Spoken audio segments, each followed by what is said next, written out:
안녕하세요. 조은쌤입니다. 오늘은 관찰일지에 대해서 한번 살펴보려고 합니다. 네, 자료를 공유해 주신 선생님 너무 감사합니다. 우리 선생님들 함께 보시면서 도움이 되셨으면 좋겠습니다. 오늘 만일 새 친구에 대한 관찰일지를 살펴볼 텐데요. 여기 한번 살펴볼게요. 요거 우선 지우고요. 우리 선생님 표준교육 과정에 영역 누락 없이 월 2회 기록하고 계신 원인가 봅니다. 평가제에서는요, 영역에 대해서 고르게 작성되는 것도 중요하지만 일상과 놀이 활동이 누락 없이 작성되는 것도 중요합니다. 여기 볼게요. 일상생활 중에서 점심 식사를 할 때의 모습인가 봅니다. 아이가 식사를 하는데 배식을 한 음식을 보고서 와 라고 표현을 했어요. 골고루 잘 먹었어요. 기본생활 습관 잘 형성이 되어 있군요. 아이가 근데 음식을 먹기 전에 어떻게 해야 될까라고 물어봤어요. 요게 먼저 들어가야 되겠죠? 음식을 먹기 전에 있었던 일이니까요. 네. 네, 음식을 보고 그 이후에 있었던 거예요. 손 씻기를 하는 과정 역시도 앞에 들어가야 되는 거예요. 시간의 흐름에 따라서 작성을 해주시는 게 중요합니다. 네. 그 다음에 배식된 음식을 보고 우와 라고 하면서 잘 먹었겠죠. 여기도 볼 수 있는 내용 살펴볼게요. 아이는 기본생활뿐만 아니라 식습관의 형성도 잘 되어 있지만 의사소통도 가능합니다. 의사소통이 가능하다는 것은 아이가 교사가 하는 말에 대해서 잘 이해를 했고 그거에 대한 대답도 잘 표현을 했다라는 뜻이죠. 기본생활뿐만 아니라 의사소통에도 해당하는 내용이다 라고 봐주시면 되겠고요. 해석이나 평가를 같이 적어주시는 원들이 많은데 이건 필수사항은 아니에요. 근데 만약에 적는다고 하면 이 상황에 대해서 객관적으로 풀어주시는 게 중요합니다. 여기 보시면 편식을 하지 않고 고르게 식사할 수 있어요. 이 아이, 이렇게 하고, 죄송합니다.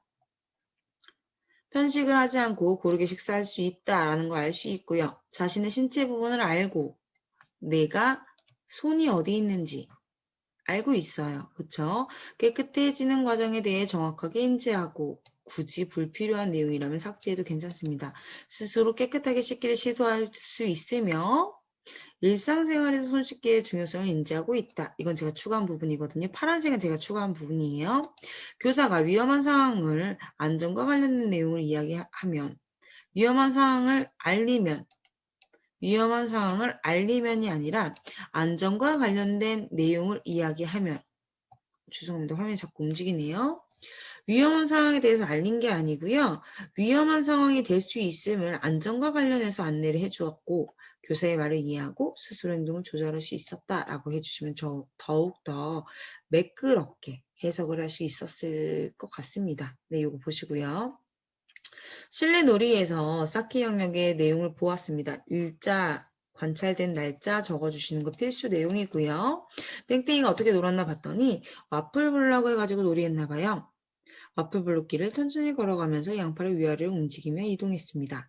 교사가 얘기했죠. 시윤이가 양팔을 펴고 나비처럼 움직이는구나 라고 얘기했더니 이 땡땡이는 다시 한번 양팔을 뻗고 나비야 노래하면서 움직였어요. 여기에서 신체 운동, 대근육 활동에 대해서 중심을 잡는 부분에 대해서 이야기했을 뿐만 아니라 예술 경험도 함께 살펴볼 수 있었던 겁니다. 나는 놀이에 대해서 보여지는 이 아이에 대한 내용을 작성했지만 이 과정이 신체 운동뿐만 아니라 예술 경험에 대한 내용도 같이 볼 수 있구나라고 파악할 수 있습니다. 해석 보겠습니다. 눈과 손을 협응하여 블록을 구성하고 배치할 수 있습니다.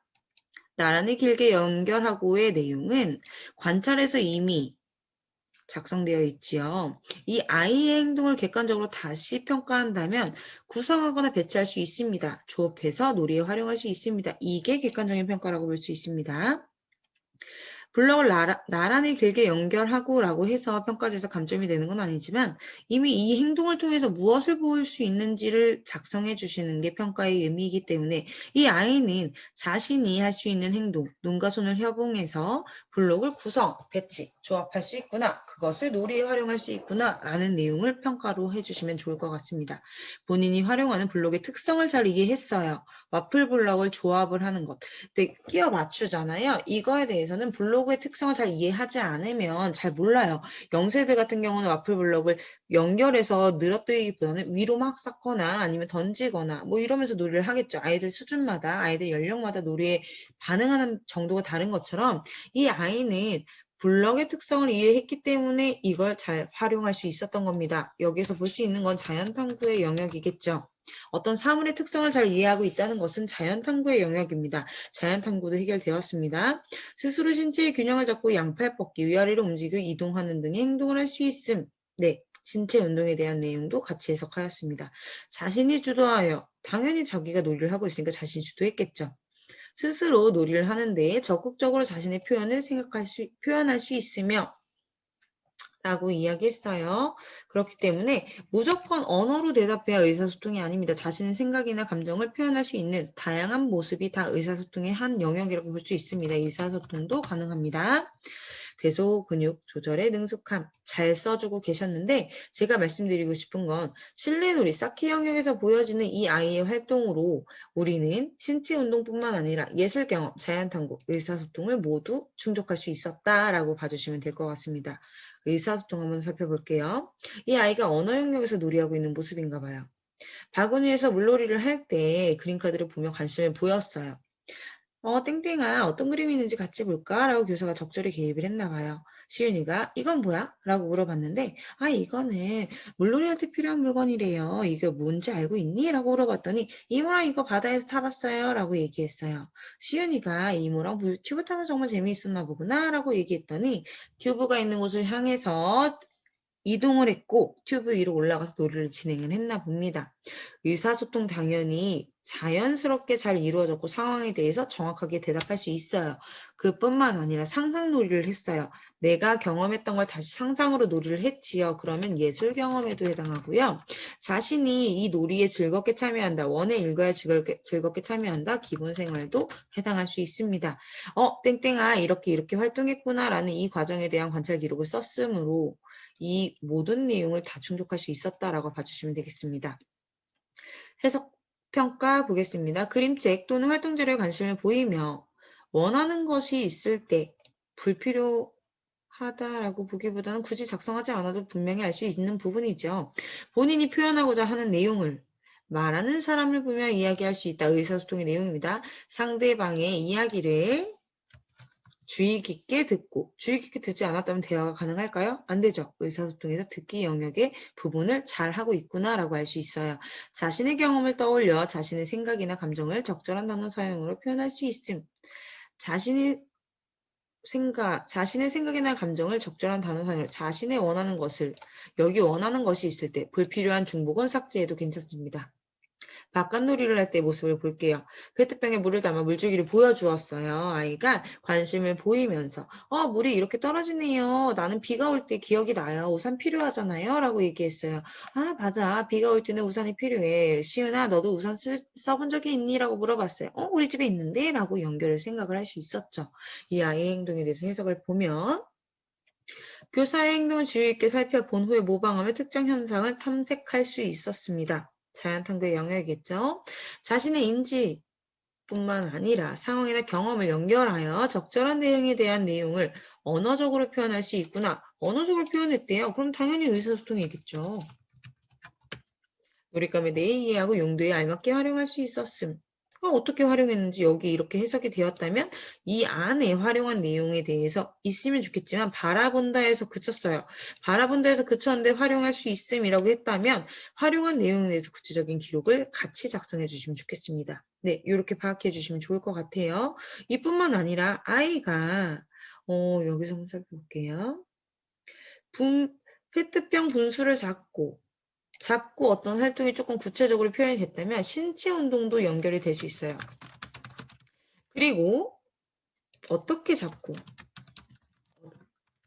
라고 어떻게란 내용이 들어갔다면 신체 운동의 내용 충족할 수 있고요. 이 과정에서 물에 옷이 젖지 않도록 조금 조심해보자. 놀이를 할 때 다른 친구의 옷에 물이 튀기지 않도록 물에 미끄러지지 않도록 조금 조심해보자 라는 내용이 있었다면 그 내용은 또 기본 생활에도 해당할 수 있는 겁니다.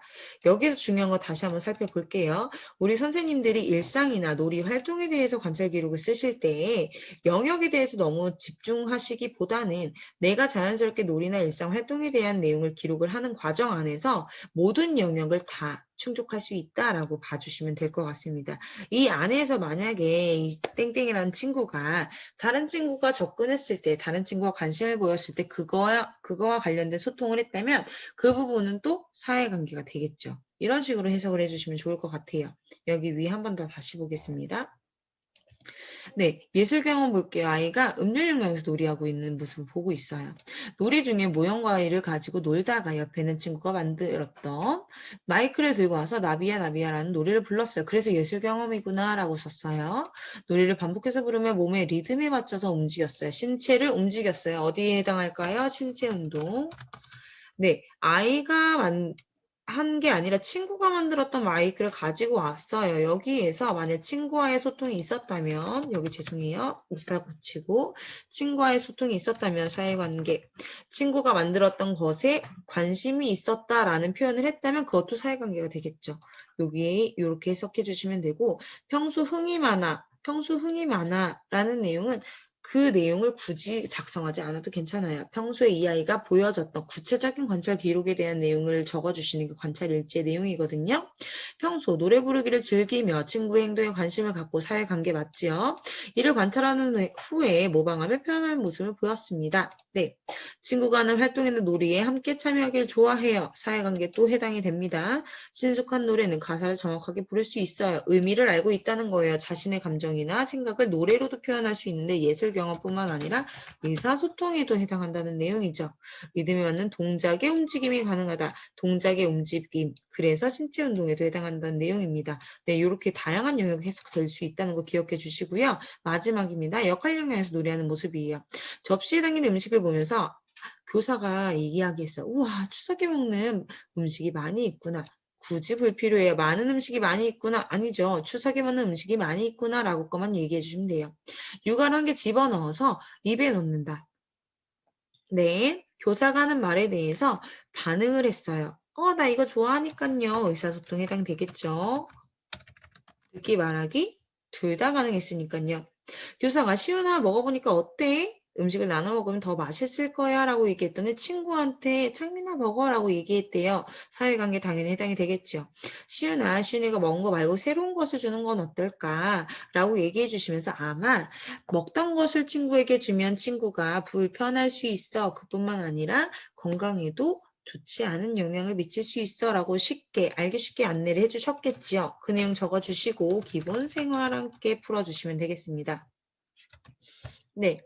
그리고 이거는 이거고 왼쪽에 있는 거는 누구 거고 오른쪽에 있는 건 누구 거예요? 자기의 신체에 대해서 인지하고 있어요. 신체 운동을 하고 볼 수 있어요. 신체 운동의 신체 인식에 대해서 가깝다고 파악을 할 수 있지만 어쨌든 이 영역 안에 들어갈 수 있어요. 이 아이는 소근육 활동도 같이 이루어질 수 있었거든요. 베어 먹었고요. 친구에게 나눠주었고요. 오른손 왼손 구분하였고요. 이걸 또 보여줄 수 있었어요. 다양한 내용에서 해석할 수 있겠죠. 해석 보겠습니다. 접시 위에 추석 음식상 차리기, 맛있게 먹기 등 여기에서 충분히 다뤄졌고 해석에서는 생략해도 괜찮습니다. 일상생활에서 경험한 것을 상상놀이로 표현하며 교사의 질문이나 이야기를 듣고 놀이나 대응하는 행동으로 옮겨볼 수 있다. 아이는 이런 행동을 할 수 있구나. 친구에게 호감을 보이며 사회관계의 부분에 긍정적인 모습을 보이고 있어요. 호감을 보이며 긍정적으로 이미 긍정적인 게 중복이 됐기 때문에 하나만 써주셔도 됩니다. 호감을 보이며 관심을 표현했습니다. 자신의 것과 친구의 것을 구별해서 말할 수 있음. 나의 것, 상대방의 것 구별할 수 있어요. 사회관계뿐만 아니라 기본 생활에도 해당합니다. 네, 우리 선생님들 간단히 살펴봤는데 어떠셨나요? 내가 작성하고 있는 일상의 모습, 놀이의 모습, 활동의 모습이 영역을 굳이 구분하지 않아도 다양한 영역에 고르게 들어갈 수 있다면 그 부분으로 충분히 평가지를 잘 치르실 수 있습니다. 영역에 대한 구분보다는 우리 아이가 보여주는 일상, 놀이, 활동의 내용을 고르게 구체적으로 잘 작성해 주시고 그거에 대해서 해석을 하신다면 객관적으로 잘 접근해 주셨으면 좋겠습니다. 네, 오늘 강의는 간단하게 여기서 마무리하도록 하고요. 이 유튜브 영상 아래 세부 정보 보시면 오픈 채팅방이 있을 거예요. 그 채팅방에 들어오시면 평가제 관련해서 어린이집 근무하시면서 필요한 내용들 다양한 내용 소통하면서 공유해 드리고 있으니까 관심 있으시면 입장해 주셔도 좋을 것 같습니다. 오늘 강의 끝까지 들어주셔서 감사합니다. 다음에도 재밌고 유익한 내용으로 준비해 보도록 하겠습니다. 감사합니다.